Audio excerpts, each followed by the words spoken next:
They say ruling a country is easier than raising a child. If anyone could confirm that, it was Kangxi, one of China's greatest emperors. He ruled for 61 years, united a huge empire, and became a symbol of wisdom and discipline. Yet inside the quiet halls of the Forbidden City, his biggest heartbreak didn't come from war, but from his own sons. Brothers fought each other, loyalty turned into lies. His eldest son, Yinji, tried to kill his younger brother.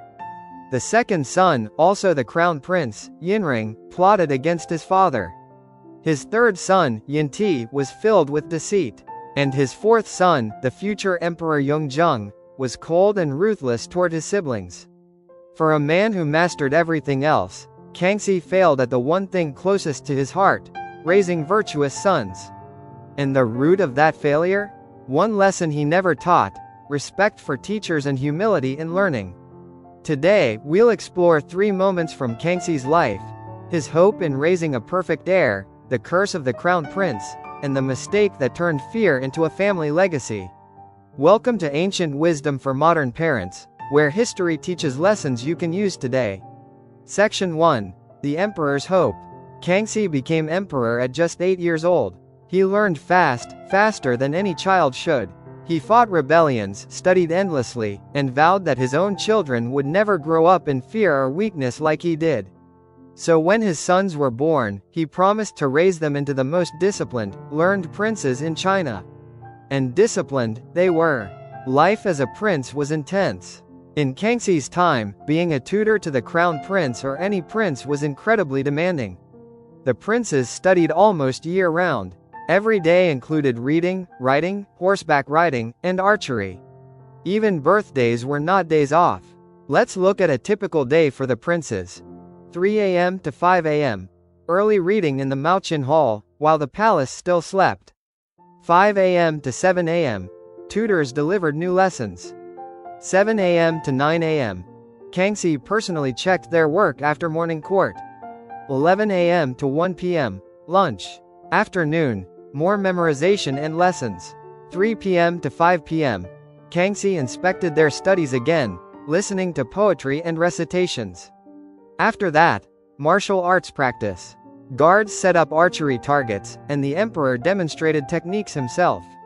Only after finishing martial arts could the princes return to their quarters to rest. On average, they studied at least 15 hours a day, with only 2 half-days off all year, New Year's Day and the emperor's birthday. Even birthdays were for study. Teachers feared failing, princes feared disappointing, and Kangxi thought fear would create strength. But fear doesn't build character.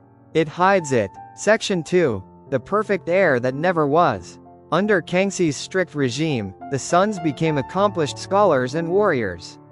They excelled in poetry, painting, music, calligraphy, horseback riding, and archery. On paper, Kangxi's strict education was a success.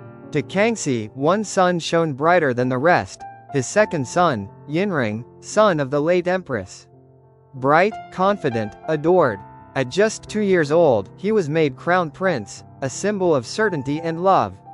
But in the 29th year of Kangxi's reign, during a campaign against Galdan, Kangxi suddenly fell gravely ill with a high fever. The young prince didn't rush to his father's side. Instead, he smiled, thinking, "My time to rule the empire has come." Kangxi's heart broke. Years of privilege and strict training had not built gratitude, they built greed. Kangxi was heartbroken and sent him back to the palace in anger. Kangxi survived, returned victorious, but remained furious. He executed or imprisoned those close to the crown prince to assert authority. Yet this only deepened Yinreng's hatred. Years later, when another son, Yinzu, became gravely ill, the crown prince didn't even visit. He thought, "Father has many sons, one more or less doesn't matter." Kangxi, terrified of his son's ruthlessness, acted first, and deposed him. The eldest son, Yinji, celebrated, even suggesting to the emperor that he should kill Yinring to eliminate future trouble. The third son, Yinti, accused Yinji of sorcery against the crown prince. Kangxi was shocked and enraged, punishing both. He could never understand why his sons were so cold and cruel to each other. The root cause? Himself. This leads us to section 3. Why sons don't learn kindness. One day in the Maoqian Hall, the cries of a teacher filled the palace. The man being beaten was Xu Yuanming, the prince's teacher, a learned scholar personally chosen by Kangxi. Why was he punished? Kangxi believed Xu's teaching wasn't strict enough. He treated teachers as tools, not mentors, often punishing them in front of the princes. This sent a clear message: respect is optional when you hold power. Even the crown prince mimicked this behavior. He forced teachers to kneel, mocked the sick, and once had a teacher beaten and thrown into a river, all in front of his brothers and father. Kangxi's silence reinforced the lesson. The result? The princes could memorize texts, shoot arrows, and recite poetry, but they never learned empathy or respect. Kangxi's lead by example approach taught the wrong lesson: dominance, not virtue. A person who fails to respect their teachers struggles to develop a complete character. Without respect, there is no kindness, no filial piety, no loyalty. Kangxi's mistake magnified the worst parts of human nature in his sons. Now let's look at today. We may not wear crowns, but we often make the same mistake. We push for performance. We measure worth in grades, milestones, or manners. We think love equals correction. But children don't learn from lectures. They learn from how we treat others.